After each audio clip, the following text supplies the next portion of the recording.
The microphone works. I hear you. Yeah. Yeah, I'm going to the 48 page because I try to answer people.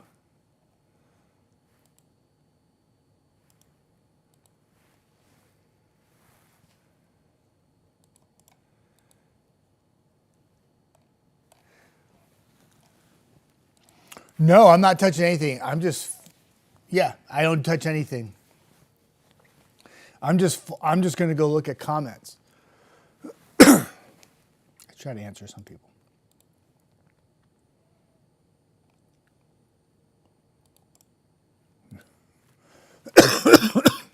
You're doing great.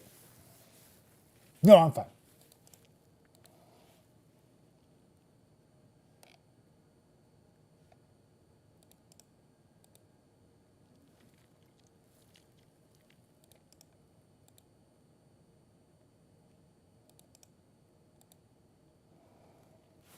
Yeah, I don't see it on 40. I don't see it on the Facebook page yet, though.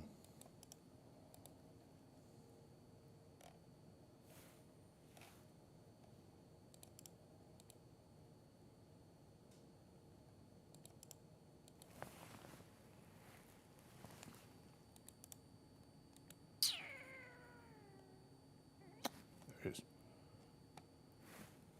You can start whenever you want.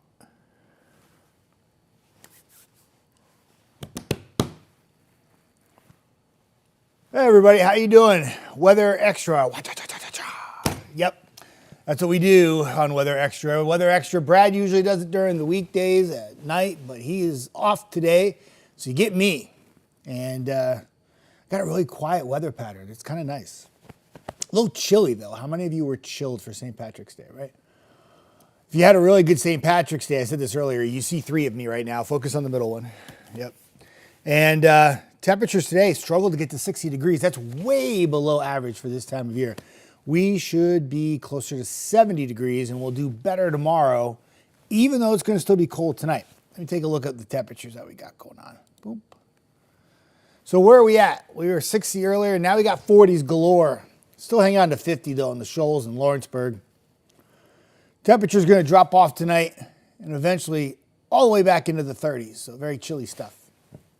When you wake up tomorrow, it'll be another cold start. But in the afternoon, it will get a lot warmer, a lot faster, and the temperatures will be near 70 degrees. And it turns out to be a nice day. Some storms come in Wednesday night. Got to keep an eye on those. They're mainly just little wind makers and rain, maybe some small hail. Doesn't look like widespread severe weather, but some strong storms Wednesday night. And then behind the rainfall, it's this big time push of cold air for the first day of spring. If you thought today was cool, tomorrow will be even cooler, as it will feel like, or Thursday will be even cooler. Temperatures will be in the 50s. Very chilly air for that first day of spring. But no real widespread severe weather. And then what I'm going to do is I'm going to come back to me for a minute because I want to explain something really quick. And I have to do it with my hands. I don't know. I'm not Italian. I'm not. So we have this like severe weather event on Saturday, right? And what happens is the National Weather Service goes out and they conduct these surveys after the storms have passed so that they can go ahead and determine what took place with some of these storms, okay? They checked out Coleman, saw some videos, sure looked like a tornado, but not a confirmation of tornado, but they did confirm a tornado in Lexington. An EF1, winds 108 miles an hour, was on the ground for like 2 or 3 minutes, caused some damage to a barn and a house too. So we did have a tornado here in the Tennessee Valley, and that now makes 9 statewide. There was 8 in central Alabama and now 1 here in the Tennessee Valley. We focused so much on the tornadoes, but there was also some damaging winds. There's some baseball-sized hail in Colbert County, and the rainfall total is obviously staggering. I know a lot of people are like, well, it's just rain, but there was some areas that picked up over 6 inches of rain, some areas even close to 10 inches of rain, and there was numerous locations, especially it seemed to be like really concentrated in northwest Alabama that had the flash flooding. But then there was some of you who have like official rain gauges in your backyard, and you actually contacted me and said, hey, I live in New Market and I picked up like 9 inches of rain. It didn't surprise me. It was a soaker. It's crazy though, is at the airport in Huntsville, picked up like 2.5. And actually the airport in Huntsville International Airport, is actually below average rainfall for the month. While as areas like in the Shoals and Florence, which had all that rainfall, at the Shoals, at the airport there, over 4 inches for the month right now. Like, it's crazy how one area gets so much more rain than others, right? All right, for the next couple of days, I'm going to pop the 10-day forecast up for you. Wardrobe selection will be vital to your comfort because it's that time of year where temperatures can be up and they can be down and they can be up and they can be down. Hi, Stan Barbie. I see you on, my good friend. Thank you always for your rainfall updates, and I hope all is well for you. Kind of weird doing like a weather extra at night on a Monday, but here I am. Here's your 10-day forecast. Like I said, chilly tomorrow morning, but then gorgeous in the afternoon. Got to watch out for some storms Wednesday night. Bundle up like it's winter on the first day of spring. Very chilly stuff. It's the coldest, of course, it's the coldest temperature in the entire 10-day forecast. That's going to happen on the first day of spring, which doesn't seem right, but sunny on Friday. Got this like 20% Saturday and Sunday. There's a slight chance of a shower during the day on both days. Temperatures in the 70s.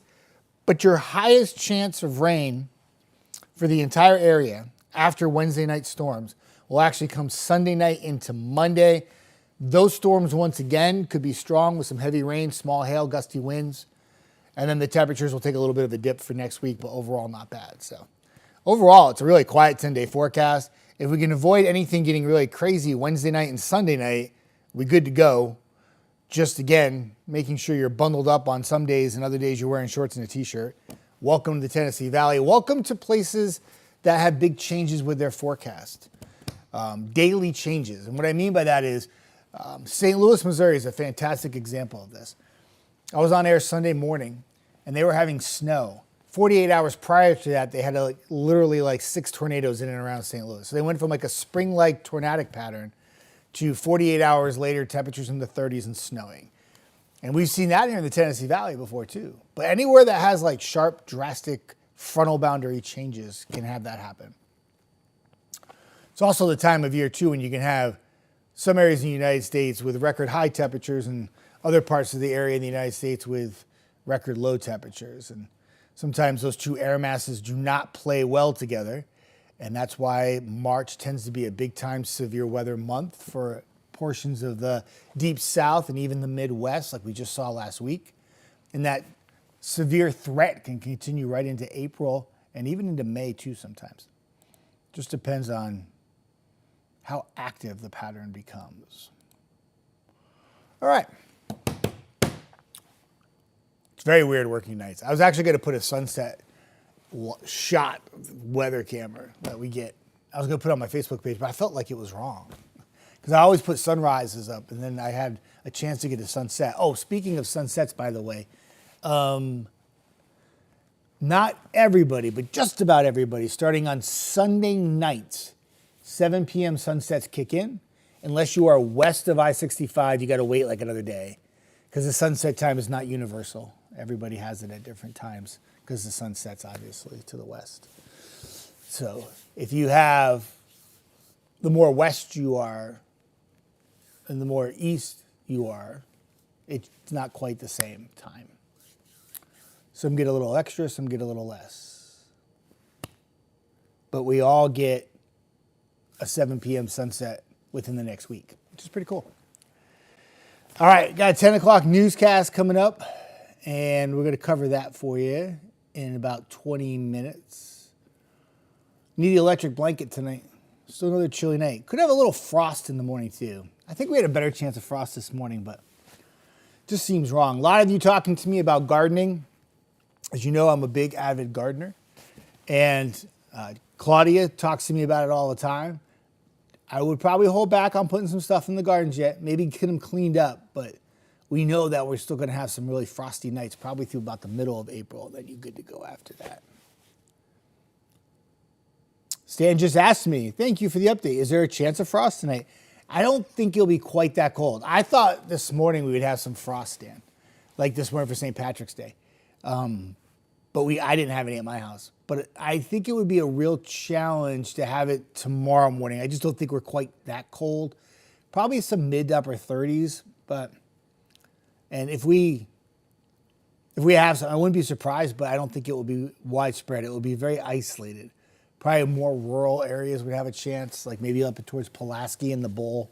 Maybe a little frost there in Tennessee, but that's about it.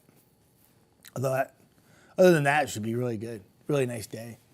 Temperatures in the 70s tomorrow. Beautiful weather.